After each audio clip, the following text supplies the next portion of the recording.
Hi everyone, and welcome to this next session in the My Romance Reads author interview series.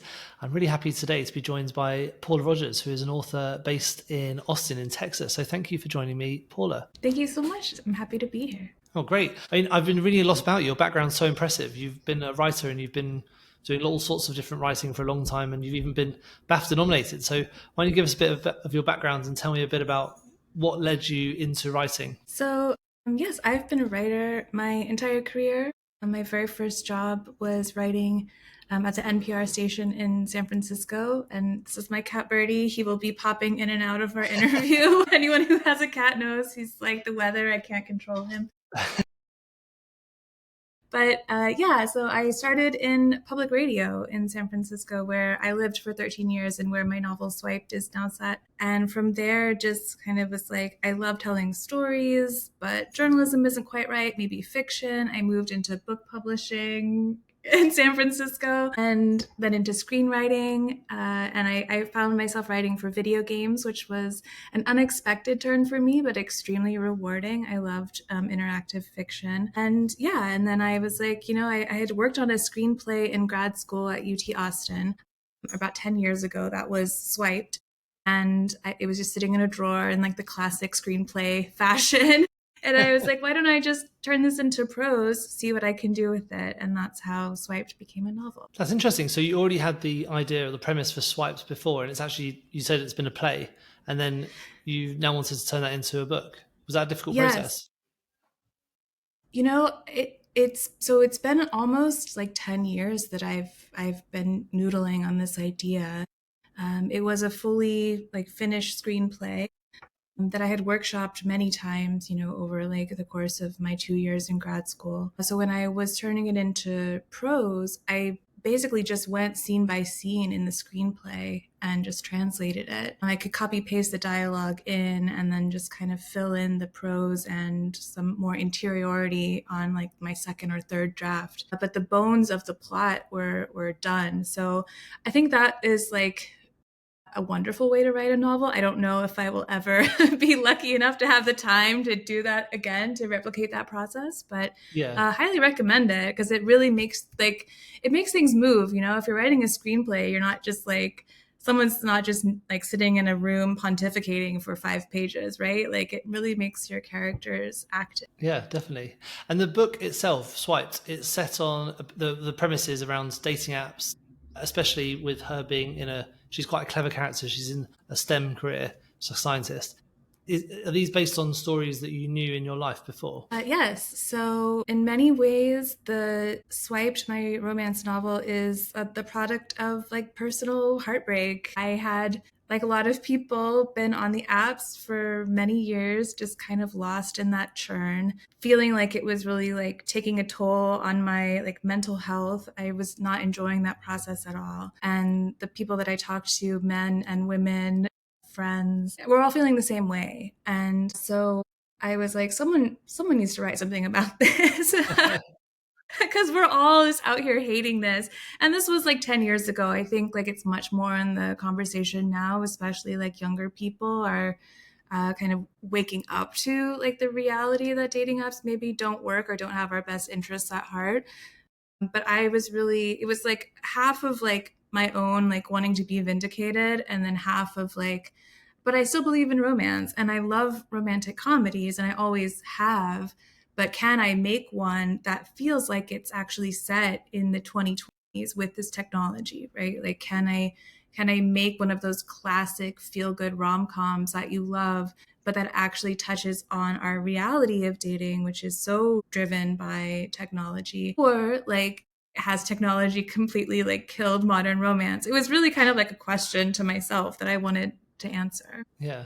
And did you find writing the comedy elements of the romance, of the rom-com, like, was it difficult to get that humor element in there? Or how did you approach that? I felt it was really important, obviously, because it's not an essay. It is like an entertaining story. It is a love story. And there's so much humor that comes from like pain, honestly. Like, I think that's where a lot of like great comedy can come from, of those like recognizable, like, oh no, kind of embarrassing moments, or turning those fails that you might think about on your own in your room, but if you put them in a book or tell them to your friends, suddenly you're all laughing about them, right? So it was kind of like taking some real life like bad dating experiences that I've had and like people I know have had, and putting them into like a funnier, lighter context that hopefully still feels like realistic and grounded, but is ultimately like relatable. And then also I think that in San Francisco, where I lived for 13 years, like there is so much to like laugh about that tech culture, that is like just, it's just part of the culture of the city that I think is, it's just funny to like parody it while also kind of pointing out that like, yeah, this is like the new norm for our modern life. Yeah, I remember when the apps came out, it was really weird, just like basically just entirely judging people on what their profile picture looks like rather than meeting them at all.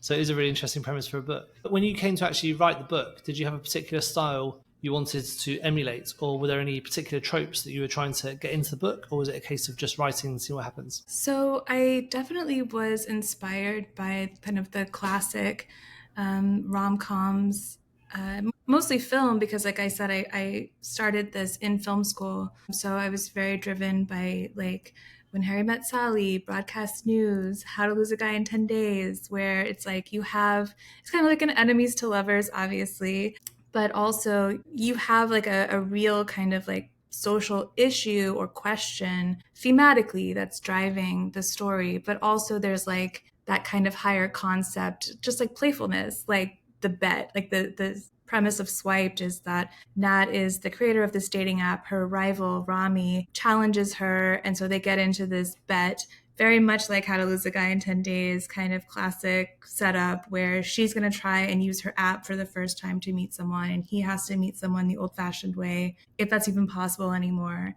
And the first one to fall in love, find a date for this upcoming big party wins. And that's, you know, that's just like a fun, like kind of, it's a fun premise that we don't see a lot in rom-coms as much anymore, and that I kind of miss. Yeah. When you came to do the writing, was there like a particular structure, or was there anything that you wanted to follow? Like, was there a book that helped you to get that book out there in the first place, or anything like that? Absolutely. I'm a huge fan of a book called The Anatomy of Story by John Truby. And it's very like, it's a workbook. It tells you like 22 steps to kind of get your story like nailed down, but it's very focused on character. And his whole like premise that he repeats many times throughout the book is that all of your plot and all of your momentum should come from your characters and who they are. And something he wrote in that book, which was like a revelation for me, was that strategically or structurally, you're in a romantic comedy, your protagonist and the love interest are actually protagonist and antagonist. The love interest is actually like kind of the enemy, because they're like this mirror of the protagonist. They're both working towards the same goal, but in very opposite ways. And I found that such a fascinating way of approaching a story. Obviously, I took it literally and I did Rivals to Lovers. But yeah, the Truby book, I recommend it to anyone who's interested in writing screenplays, short stories, anything fiction. I used it even when I was writing for games. That's really good. I haven't heard that recommendation before, so I have to make sure I get that in the show notes. Yes. Did you have any particular scenes which were your favourite to write? You know, I said earlier that it's easy to make fun of San Francisco, but it's also easy to love San Francisco in so many ways. I lived there, like I said, for 13 years. It was some of the best times of my life. It's a beautiful city. And I put some little like notes, love notes to my experience there, especially in the bar where Nat and Rami like meet up throughout the book. They kind of lick their wounds on their failed dates, and they find each other at the same bar over and over again. And that's where their own kind of attraction and affection blossoms. And that's a real bar that I love. It's called Zam Zam. It's in the Haight-Ashbury, where I used to live in San Francisco. And it's like a little tiny dive bar. You'd walk right by it. Just, I had so many good memories there, and the atmosphere was so great. I just felt like when I was writing those scenes, like it was the two of them bantering, which is always fun. I love dialogue. Yeah. But then I was like, I'm back there. I'm at Zam Zam with a drink. You know, I just put myself in that place, and it was really fun. I love books that have real places in them, because you can tell that the writer really loves those places. Some of my favourite books are based in London, and because I spend nearly all my life, have spent all all my life there. When I hear places in London, I can really visualize them in my head. So I love those books where they have those real places. Yeah, me too. Yeah. When it came to actually publishing the book and getting it picked up, so you're published by Chocolate, which is British publishers. What was that experience like working with them? It's been wonderful. My agent at Green and Heaton, when I signed with her, I was ecstatic because they published one of my very favorite authors, Sarah Waters. You can see like her books, or they represent her books on my shelf right there. So I was like over the moon. But it took a long time for us to land Swiped, and I think we were both surprised by how long it took. And it was a rather demoralizing process. And one of the notes that we kept getting was around my female main character, Nat. So it is a STEM novel, but Nat is very much like great at her job. She's this founder of this successful dating app company. The lesson that she learns is emotional. It's not around like her competence or bumbling, or pardon the pun, or like having to get a mentor and like be better at her job or get the big promotion. Like Nat is good. Like she's set and she's a successful woman in STEM. She's a female founder. And there was some pushback from other publishers that maybe this wasn't relatable or it wasn't what they were looking for because of that aspect. And I was like disheartened that that's still being said. It was 2024, but I didn't compromise that. And so when it landed at Chocolate, Becky, my editor, she picked up on that right away. And she was like, I love Nat. I love how strong she is. I love that she gets angry. And having an editor that didn't ask me to soften Nat's character, either her achievements or her anger in the book, and make her like a more traditionally feminine character was really important to me. And I'm like so grateful that Becky found the book. Amazing. Now, if you've got any advice either for people who are just starting to write, or if there's anything, for example, you could change in the way that you've done everything up to this point with this book, what advice would that be to people? That's a really great question. I think, perseverance is so important as in any creative profession. I think, I don't want to bang the same drum around like you'll get 1 million rejections, though you will. Like I got 50 rejections from agents before I found, like I said, like a dream agent. That will happen. You have to like persevere. But I think realizing and really kind of thinking about why you're making art is so important. For me, I was telling you that it really came from a very personal place of just like, I want to understand something about my life experience of like striking out endlessly on dating apps.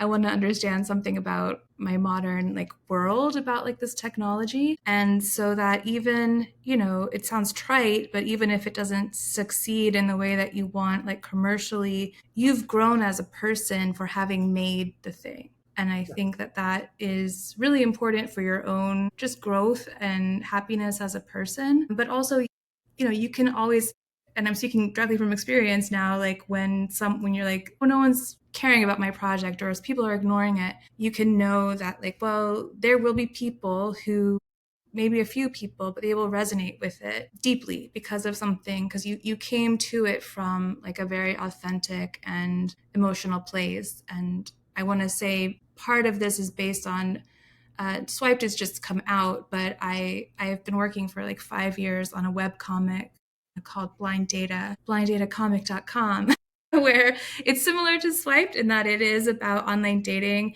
It's autobiographical. It's where I tell true stories of dates that I went on. It's kind of this larger thesis around like, what are these apps? What are they doing to us? And I draw all the men that I date as cats. It's very fun. It's like, I've been doing it for 5 years, and the comments that I get from people are kind of what keep me going, that it means so much to them. That they feel seen. Like I did it because I was like, I'm so frustrated. There's got to be someone else out there that feels this way. And then just feeling like, yes, there is. Even if it's like 10 people, that's still very powerful. Yeah, amazing.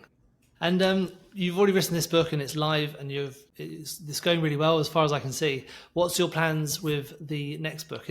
Are you writing for the same characters again, or is it going to be a completely new type of book? So it's a completely new book. I think I can tell you the premise. It is about a reality dating show. So kind of similar in that it's like technology or like media and human emotions, but it's about a writer who goes undercover on like a hybrid show that's like half Love is Blind, half Love Island. So she goes undercover on this dating show to like write an expose. And after she passes the like blind booth dating part of the show and they get to the island, she realizes that one of the contestants is her ex, who is also a writer, and they're both kind of doing these like competing scoops. So it's a second chance romance as far as the tropes go, which is super fun to write. I'm really enjoying that. But it's also like looking at like, yeah, like what are the media narratives about love that are out there and how do those influence us? Amazing. You should get the book in front of, you should try and interview some like Love Island contestants to see what their experiences are like. I have. Just through my network, I've been able to like talk to a few people, and yeah, I got some juicy details that'll be in the book for sure. I remember a couple of years ago there was a British program called Blind Date, and there was a journalist who went on, and she got caught out on the last day. Cilla Black, who was the presenter, was like, "You've been caught." I didn't know about that. I will look that up. Thank you. That's really useful for me. Yeah, look up British Blind Date journalist. I will. Great. Well, just before we go, we just want to give a quick pitch for your book. So give us a couple of like authors who, if people like them, they would also should check out your book as well. So I think if you like smart, really driven female characters, to check out the book. Witty banter, I think fans of like Ali Hazelwood. I always used as a comp the romantic comedy by Curtis Sittenfeld because it's kind of got similar vibes of like someone who's really good at their job and kind of growing affection and like a cool behind the scenes look at like a workplace. Yeah, I think if you love, of course, like the big players in romance like Emily Henry, Ashley Pastone, you're gonna love this book. Great. That's really great. Thank you very much. Well, it's been great chatting to you. Good luck with the book. Good luck with Swiped. I know it's already been promoted on My Romance Reads, so I think it's done quite well. And I'm looking forward to promoting your next book. And yeah, good luck with everything. Thank you so much.